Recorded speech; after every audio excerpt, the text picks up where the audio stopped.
Welcome to the new Cyber Frontier, bringing you the latest news on the local Colorado economy and initiatives that focus on the development of cybersecurity economics. You don't have to be a computer or cybersecurity expert to get plugged in. Your host, Chris Gorog, brings it straightforward, asks the tough questions, and brings the cyber world to a level of understanding for everyone. Chris is personable and opens up with our guests on issues we all would like to see addressed. You can find us on the web at www.newcyberfrontier.com. Now join our host as he introduces the topic for today's New Cyber Frontier.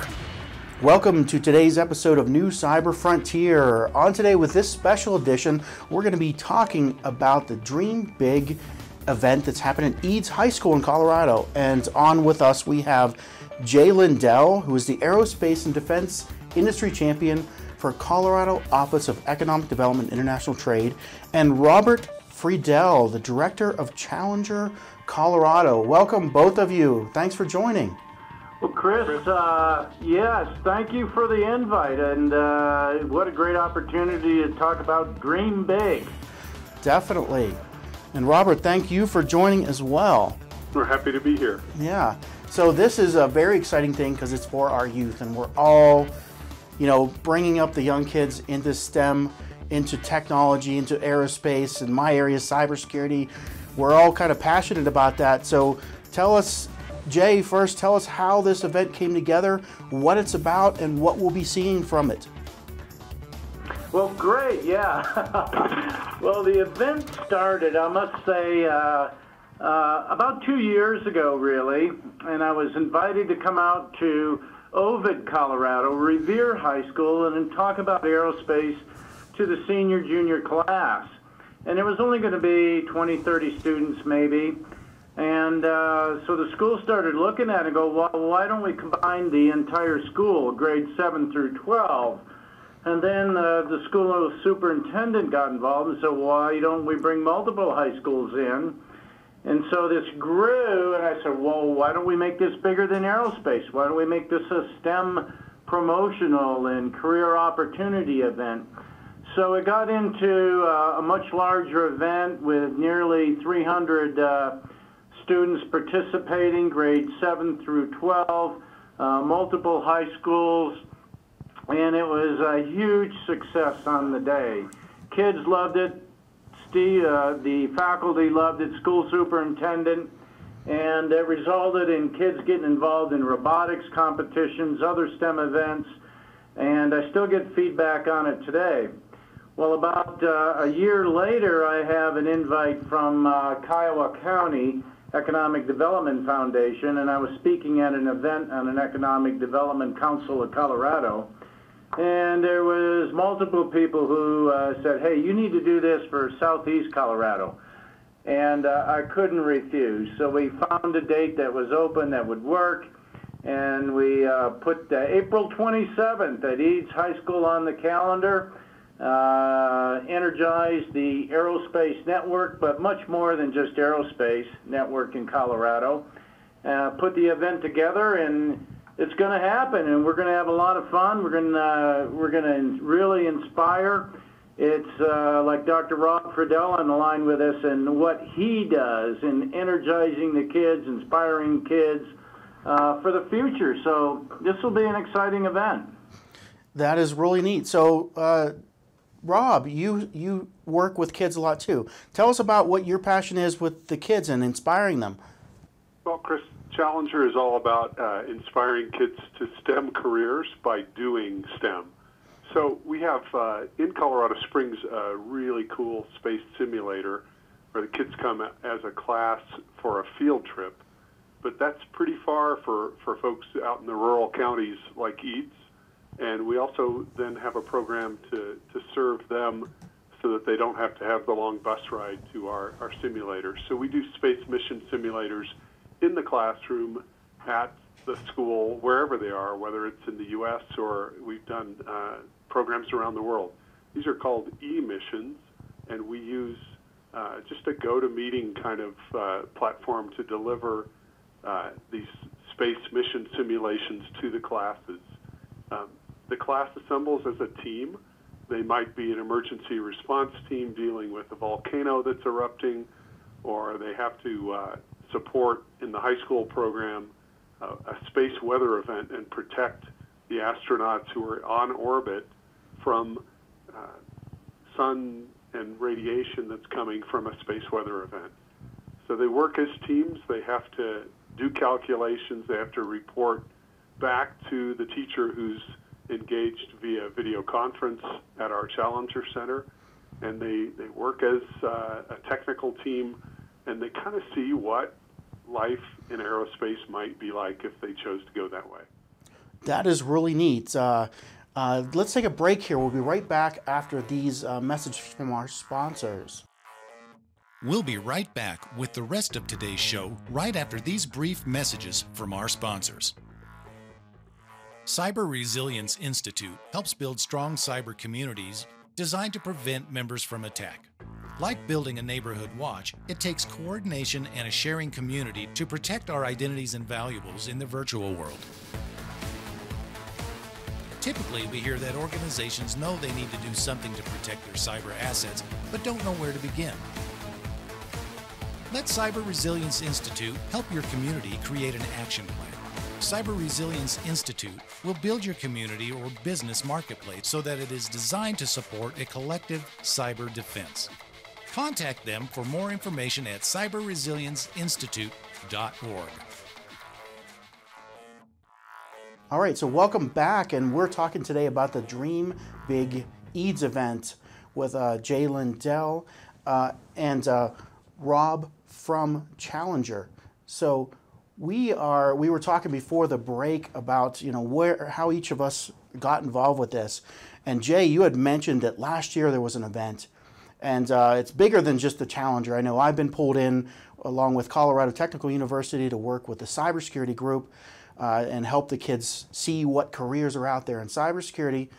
Jay, tell us about last year's event and what you saw, the big picture, how many players you brought in and what all the kids were involved with. Yeah, well, this is actually October of 2015 and last year's event, so more than, it was a year prior. And it was really rural kids being exposed for things that they might not be exposed to day to day. And technologies of the future is really what we were talking about. And at the time we had aviation, we had unmanned air systems, we had space and advanced manufacturing, 4 learning areas and demonstrations. And the learning was focused on applied learning. It was learning by doing, touch, feel, see as much as you can. And the kids were excited about it, and we had a great event. And additionally, another point on the event was we had offered flight orientation rides sponsored through Wings Air and Space Museum, Wings Over the Rockies Air and Space Museum. And through their teacher flight orientation program, they were able to coordinate and fly 21 students who won essay contest at the school on a 20-minute orientation ride in a small aircraft. And so that was exciting for the kids, and a lot of them, the first time in their life that they'd ever flown on an aircraft. And so eventually this has evolved into Dream Big 2, if you will. So Dream Big Eads here coming up in a couple weeks. And so what are we doing different, new, bigger, better this year versus what you saw the first time? I know a lot of times the first time's a trial run, but what do we have going on this year for the kids? Well, we started off here last December with a planning meeting. I drove out to Eads, and I was going to I thought, meet with the school principal. But it was the entire faculty, school principal, superintendent, county commissioners, county sheriff. And so when I showed up, I go, wow, there's a lot of excitement here in the room. And so in the concept development, they liked what was done at Revere High School in Ovid the year prior. but they wanted to add cybersecurity. So the 4 learning areas that we had at OVED are the same with the addition of cybersecurity event. And we start a little earlier. We're going to end just a little later. And we've also put in a 55-minute break in the middle of the day, which we didn't have before, for lunch where kids can walk and talk with the people that are there doing the applied learning, leading the learning teams. A lot of displays will be there from other organizations, nonprofits, universities, business, and there'll be static displays. The National Guard plans to fly in at least 1 helicopter, have a Humvee. There might be 2 helicopters there, and really have more time to talk with the people that are out there leading the learning teams. So the other change is we've had a Smarter World Tour project who wanted to be a part of the event, and it is over 100 technology demonstrations on the Internet of Things, technology for the future. How does it affect your life today? Where are we going in the future? And this is a 90-foot tractor trailer rig, 15 feet wide. It'll be parked directly in front of the school. So during the day, there will be students scheduled to go through the Smarter World Tour project while they're there. And what a great opportunity. This is a program sponsored by NXP, happened to be available in the western part of the U.S. and be able to make it out to Eads on this day. Wow. So, I heard, I heard talk of a lot of robots and things coming out like bomb squad robots, things like that the kids will be able to do hands-on experimentation with. Yes, that'll be part of the unmanned air systems and robotics demonstration. So one major learning area, really when you talk about an unmanned air systems, that's just a flying robot. And so they'll either have a chance to attend a session with the robots or go touch and see and maybe possibly fly a UAS if we can fly outside that day, if the weather permits. So, yes, the Pueblo Police Department plans to bring a robot out to demonstrate what they use for police activities, I think involved in unidentified objects and so forth that they use to disarm or destroy, if you will, unidentified object that could be an explosive material. So we'll see those robots in action out there during the event. Yeah, and Robert, what does your piece look like that you're going to be doing for this particular event? It's a tremendous opportunity for about 60 kids to fly our distance mission. We can't quite fit every child who's at the event on a mission, but when we did this in Ovid a year and a half ago, the kids who flew our distance missions got their special crew T-shirts. And I had a mother call me up after the event, and she said her son was offered a large amount of money on the bus ride home for his crew T-shirt. So they get to see what it's like to work on an aerospace team. And, you know, we take so much for granted in our lives today that comes from space, primarily things that come out of a GPS system, the Global Positioning System. Agriculture has tremendous applications. Our smartphones, our ability to swipe and pay at the pump, our credit card payment when we buy gas, all of that is space-based technology, and we're trying to give the kids just an inkling of what it would be like to work in the space industry. Yeah, and likewise, kind of on my part, working with the cybersecurity team that Jay said we pulled in this year as well. There's so many efforts going on here in Colorado Springs with Governor Hickenlooper's initiative for the National Cybersecurity Center that we're really going to just try to get the kids excited about careers that they could have, where all the need is, and what's really developing in our area to build that excitement for that future workforce that we're going to need. That you hear so often that they're screaming, we don't have enough, we don't have enough. And here at Colorado Tech, we're trying to train those people and always falling up short, not enough talent. So really that's bringing that in as well to the aerospace and a lot of the things you're doing, Robert, is just amazing for the kids.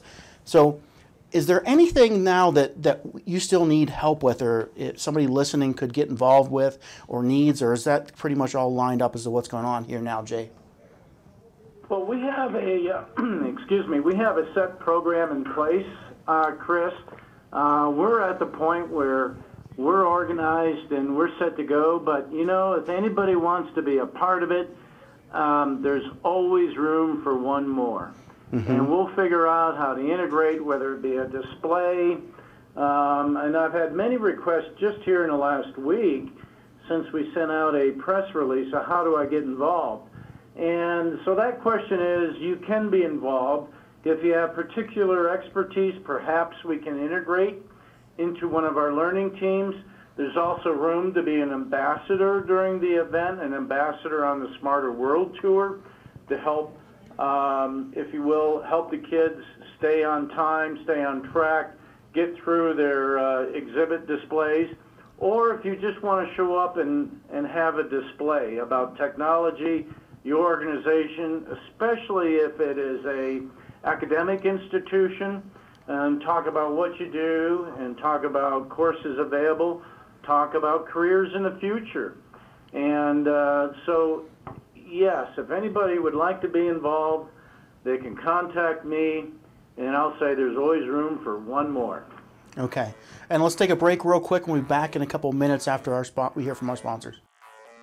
We'll be right back with the rest of today's show right after these brief messages from our sponsors. Over 3 million data breaches happen every single day. That's over 2,000 records being compromised every minute. So often, we focus on securing web data access.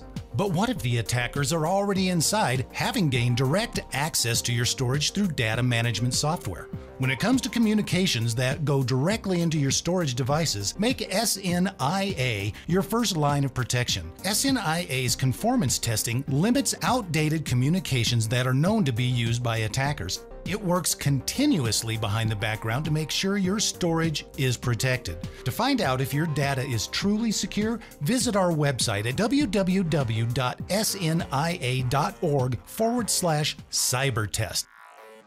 All right, so welcome back, and we're talking to Jay Lindell and Robert Fredell about the Dream Big Eads event. Before the break, we talked about what's still needed and getting involved, and we'll post some links under the podcast write-up for anybody to get a hold of economic development, and Jay, get message through to him if you have something you think you can add. So now I'm curious, we're talking about students here, we're talking about minors under 18. What types of concerns do we have that we have to be within due to that nature of just working with kids here? Well, of course, and so from day one of the planning event, we've actually had the school principal, county sheriff involved, and so there's procedures already in place for the school if there was a natural event that might occur that day. And of course, in that part of Colorado, what if there was a tornado? So we've talked through how do we shelter the kids and so forth, where do we take shelter? And those procedures are already in place. There's the media release that every student attending, because we'll have media with TV cameras, had to have a parental release signed to be able to attend because of the media coverage of the event. So for obviously a minor to be on camera, we had to have a release, and the school has coordinated that. In addition, there'll be some live interviews of STEM organizations, what is going on. Some of the interviews will be with students, so those had to be released by parents for the minors to be able to do the interview, and our media release covers that. And for the flight orientation program, we had to work out for the students flying the liability insurance with the school district, and that has all been coordinated through the Wings Over the Rockies Museum, who is conducting the flight orientation through their teacher flight orientation program for the students. So yes, there's when we're putting on a big event like this, You're exactly right, Chris. There's a lot of under 18, so minors, if you will, considerations on conducting this. And we've all been engaged here for 3+ months on making sure all this is covered. So we're ready to go. Yeah, and we just wanted to point out that, to the parents and stuff, that we have taken this into consideration. It's a safety first when it comes to our children, and getting them all together in one place like this is definitely something that we didn't take lightly in the planning stage here. So how many schools are we getting students to come to Eads from? I think there'll be 12 total, Chris. Okay. And so these are small rural schools in grades 7 through 12. And likewise with the busing, I guess they're all going to be bussed in, and the safety involved there is paramount, I'm sure. Yes, yes. I mean, some of these kids will be on a bus for an hour and a half to get to the event. Yeah. So if we're looking at this I would say we should do this every year, twice a year, different high schools around the state. What's your plans for spinning this into, future, having a whole foundation that says this is what we do in Colorado to build STEM? Well, you're right, Chris. I've had a lot of requests in the last 2 weeks. Hey, when do we have one across Colorado? And I'll volunteer to run the one at Vail, okay? Yeah, that's what we need to do next, yeah. Right now, I have to take, this is, as you can imagine, to organize it, to do it well, and if we're going to do it, we're going to do it well. It's professionals like Dr. Fredell on the line here who really know how to do this, and that's the level of education, professionalism that we want for this event. And we really want the kids to come out inspired for the future in their lives and career opportunities and for STEM. So it does take some thought, time, and planning. And of course, this is just a side event in my full-time job with economic development for the state of Colorado. So we're happy to do this. It does take time, but we want to do it well. So I haven't really thought about the next one, if you will. We'll wait until we get this one done, but I know with all the requests that, maybe 6 months from now we can figure out to put another one on.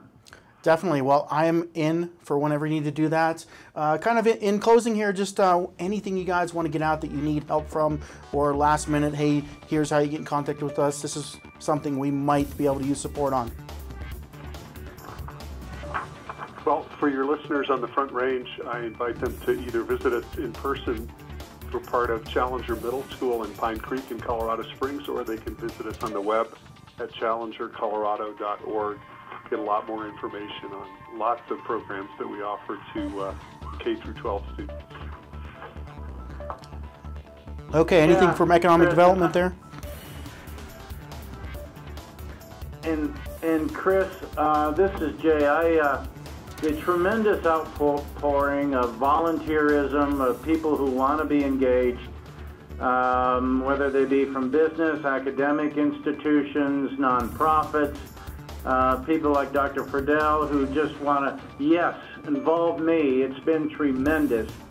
And so a great credit to the network, the people who want to be involved and who want to do events like this. And if it wasn't for them, we wouldn't be able to put this together.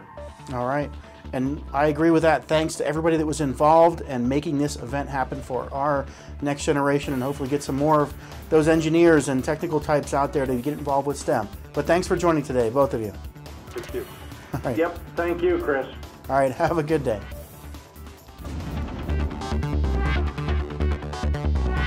We hope you have enjoyed this episode of New Cyber Frontier. Remember to get involved. Often we think that someone else will handle privacy and security in the virtual world, but you are the only one truly in command of your virtual fate. Join our mailing list so we can keep you informed of breaking news and new releases. If you have an idea, if you have a question that you would like to hear answered, or if you want to get involved with our efforts, reach out to us at newcyberfrontier.com. We also encourage you to visit our sponsors' links, as they are the ones that really make this show possible. I want to thank each of you for supporting the show, and we look forward to seeing you back for the next episode of New Cyber Frontier. Most of the schools can't afford it. They can't afford the time, and it's so very difficult. You know, Jay and I are both retired Air Force officers. Jay was a general officer, and I retired as a colonel. We both had connections to aviation even from our youth. And we got that inspiration, I think, from people around us flying jet airplanes and getting us involved in various ways. That spark, that spur that is needed has to come somehow, and we're trying to provide that for kids who are doing important work in rural communities, but not all of them maybe want to stay in agriculture, and they might want to look at different opportunities. So we hope that we can provide that window into their future. Yeah. And you know, I was that kid, grew up in a really rural area, and technology wasn't available, and I didn't have anything in school. I went off to the military like you guys, like yourselves. Navy for me, and that's where I got involved with it. Yeah, Chris, and a special passion for me about this is I grew up on a farm, dairy farm in rural Pennsylvania, northwest Pennsylvania, and when I was about 14, I walked into a guidance counselor's office, and there was this full life-size figure of a Marine fighter pilot. He had his helmet in his arm and a flight suit and G-suit, foot on a ladder of an F4, and I looked at that, you know, to a 14-year-old young man. I go, wow, that guy's a stud. The way he looked there, I go, and I asked the guidance counselor, how do I go do that? And he informed me about getting a degree and a commission, and how do I do that, ROTC, the academies, and then one thing led to another. So 3 weeks out of high school, at 17 years old, showed up at the Air Force Academy, and I got to live my dream. And so 23 years flying fighters, and I had a great time in the Air Force, loved it, and so it's dream big. And that's the message. New Cyber Frontier.